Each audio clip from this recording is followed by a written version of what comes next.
it's been really hard for me to talk about.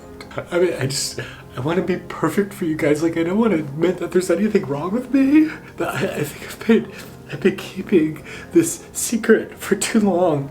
And I just can't do it anymore. I'm struggling so much with this secret addiction that nobody else knows about. But it's time I come clean. It's time I open up to you about how I'm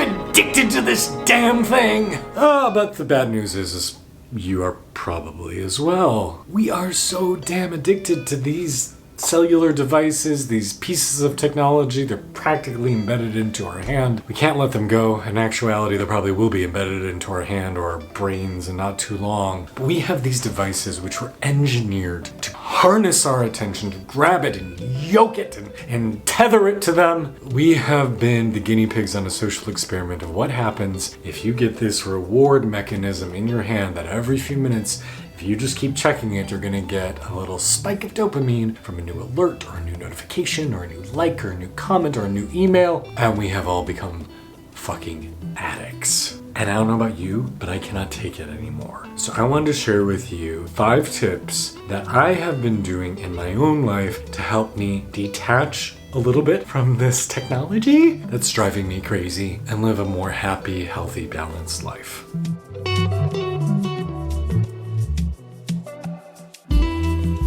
So hey all, nice to meet you. My name is Kalen. I am a spiritual guide. I help people reconnect with their most awesome, radiant selves. I work with people around the world one-on-one. I also host this YouTube channel. I've written a couple books, and I also do a guided meditation class every Sunday night for free here on YouTube Live at 6 p.m. Eastern Time. It's a nice way to help people come back and center with themselves. So raise your hand if you struggle with technology addiction, because I know I do. Our attention spans are just going down the toilet because of these damn devices. And they are designed to distract us. They are designed with the same mechanism as slot machines. You know how there's that ability to pull down on something to refresh it to see if something new showed up in your social media feed or in your email box? Yeah, that was designed because it's the exact same mechanism as a slot machine. It's this varied reward that if every time it's a slightly different response, a slightly new number, sometimes there's something, sometimes there's not, sometimes there's 3 things, sometimes there's 15, it creates pleasure in our brains. It makes us wanting to do it more and more, the same as lab rats. And it is having detrimental effects on our attention span. A couple decades ago, early 2000s, they found that people could stay focused on a task for about 2.5 minutes before they were distracted into doing something else. Nowadays, it's about 47 seconds. And once you're distracted, it takes over 25 minutes before you can refocus. The average American is spending over 10 hours a day on screens. You look at people, even like the technology editor of the New York Times, commenting that he can't even sit through a movie anymore because he's too distracted by his phone to be able to sit down and enjoy it. And as somebody who is really keyed in on the benefits of mindfulness and being present to our surroundings, I know my phone doesn't make me happy. My phone will give me a hit of dopamine. It might make me feel valued for a second because I got a really nice comment or a DM or an important email came in from somebody I was waiting for, but that only lasts for a few seconds. And we know that elevated levels of dopamine over time are not good for us. It does not lead to lasting happiness, joy, and well-being. So I have been on a mission to reclaim my focus and reclaim myself and my mind and my body and not having to be connected to this damn device all the time. And I'd like to invite you to join me in this exploration. So here's the 5 things that I've been doing lately, and please feel free to take or leave whatever of these is interesting to you. Item 1 on my list is my morning routine. I don't need to look at my phone first thing in the morning. I don't need to know who replied to what tweet. I don't need to check Instagram to see if I got a thirsty DM. I don't need to see it first thing in the morning. And frankly, neither do you. So I've been really striving to not look at my phone for the first hour or so when I wake up. I get up, I use the toilet, I brush my teeth, I moisturize and wash my face. Reverse order, I wash my face and moisturize, and then I go take my dog out to pee, and then go sit down for meditation. I meditate for about an hour, and then after meditation's over, hello puppy, how are you? And after meditation's over, then I can check my phone. But I don't need to see it right away, and neither do you. Nothing is so critical that you can't start off your day by focusing on your peace of mind and getting centered and open, connected with your energy flow, connected with your breath and your body, Those emails, those texts, those messages can wait. Now, I'm not successful with this all the time because there are plenty of days where I wake up and there is something I've been wanting to know. I've been wanting to see if someone replied since I put my phone to bed. But this is something I've been managing to do with some success. I'd say about 50% of the time. Of those 50% that I don't manage this, I am pretty good about just checking and then putting my phone back away within about a minute or so. But there are, unfortunately, some days where I do get distracted and just do get embedded in my phone.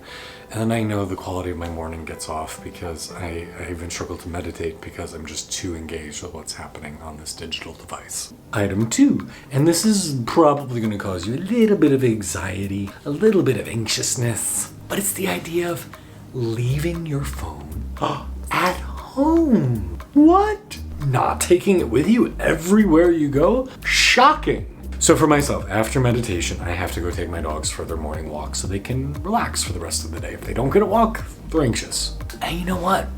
I don't need my phone for that. I mean, yes, there's the part in the back of my head that says, well, what if there's an emergency? What if someone falls? Or you need to get an ambulance? Or you realize you desperately need cookies and need to order them to be delivered to your house. But the truth is, there's almost never a dire situation. I mean, I'm 36 years old. I can't ever remember there being a situation where I absolutely needed my phone while I was out walking my dogs. And the really cool thing that happens is when I do opt to leave my device at home, my walks are so much more meaningful. Like, I know a lot of you want to listen to podcasts and want to learn and listen to your little Audible, but it's not good to be in processing mode all the time. Giving yourself idle time, giving yourself time to let your mind wander is really important for that deeper learning and emotional processing, for developing new ideas and cultivating better joy in life. When I leave my phone at home and go for a walk, I am so much more attuned to nature, what's growing and blooming, what's happening in the weather. I pay attention to architecture and the people around me. Like, it ends up being a much more meaningful experience. Because if I'm walking and checking emails or reading Twitter,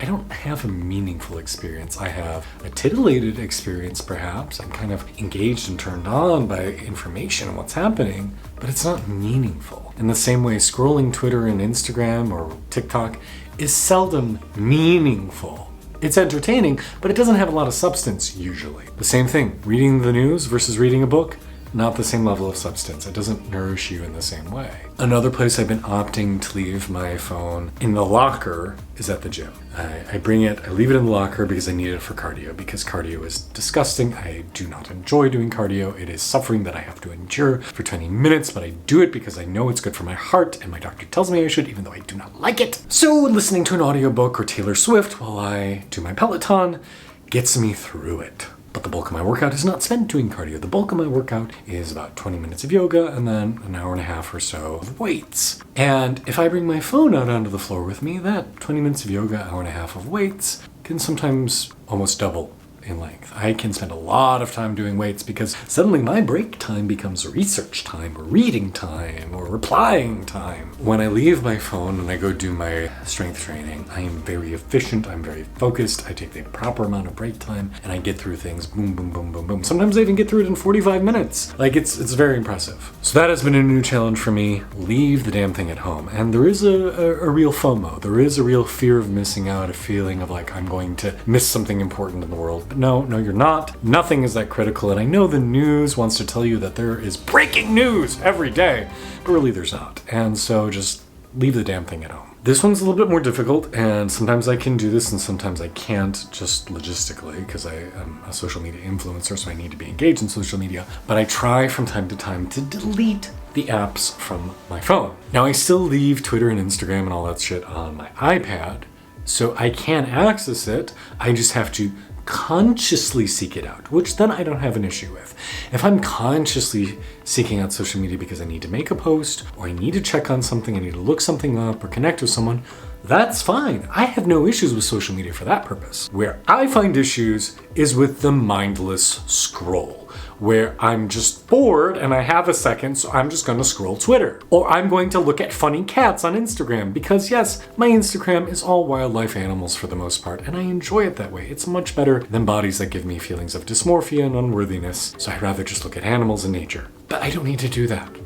I don't need to spend idle time doing that. I'd rather have those idle time for my thoughts and for my breath and being with myself. And I don't need to reply to DMs all the time. Like, it's something I can do much less frequently. Those people are not as deserving of my time or your time, frankly. Leave that be. And so that's a big one for me. Can I delete the social media apps from my phone so it's something that I consciously have to engage with? Item 4 on my list is turning off notifications. Now, these apps are really good at wanting you to be notified about everything. And it's damn annoying because we are, frankly, Pavlov's dogs.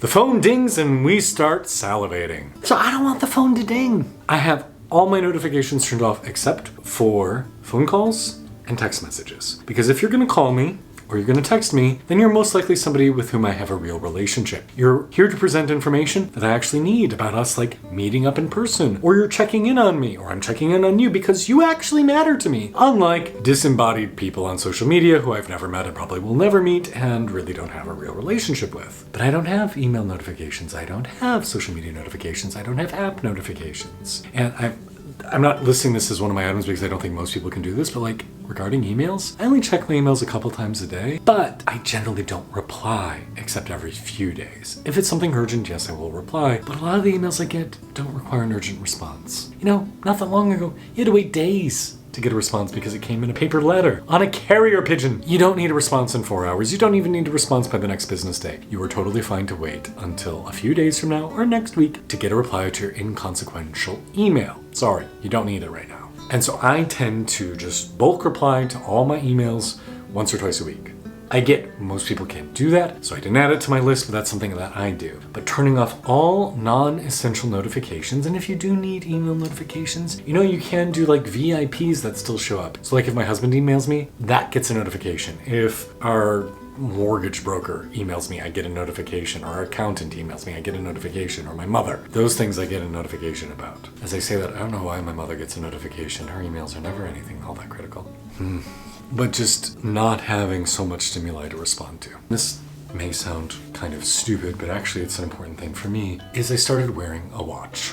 Now, why do I do this? Well, because a big justification for why I carry my phone around with me is I need to know the time. I have to talk to people at certain hours of the day. I need to get to certain places. I need to know how long I have to traverse the chasms between the buildings and the crowded city streets.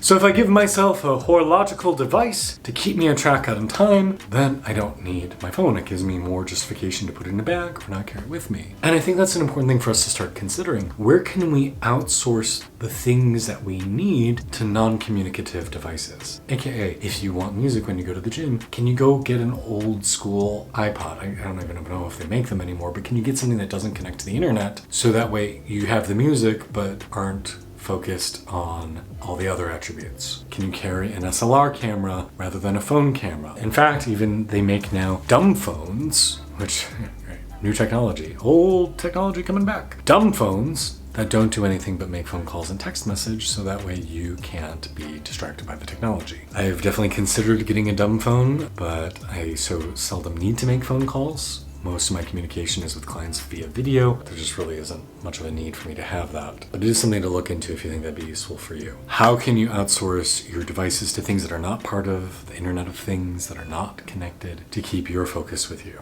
So I don't know if this was helpful, but it's something I've been thinking a great deal about, and it's something that I find improves my quality of life. Because when my focus is in here, or out here in the real world, I am a more happy, joyful, relaxed, life-filled person. When my focus is in here, I'm not as good. And we only get this one life. Time goes by so quickly, and when I'm present to the world, it goes by a little less quickly. When I'm anchored in a device, it goes by more quickly. And I don't got enough time left to waste it. So if this is valuable for you, just consider how could you perhaps make a little change to divest yourself of technology from time to time, at least. This is a struggle we're all facing. And I will tell you that there are many people now saying that success in the future is not going to be determined by abilities or intelligence or talent. It's going to be determined by your ability to control your focus and to snatch it back from the programmers and technologists who want to steal it from you. So can you have the strength of character to be able to bring your awareness back to this present moment and out of the black screens, the dark mirrors in your hands. I'm Kalen. This is Ecstatic Self. Much love and blessings to you. Thanks for your time.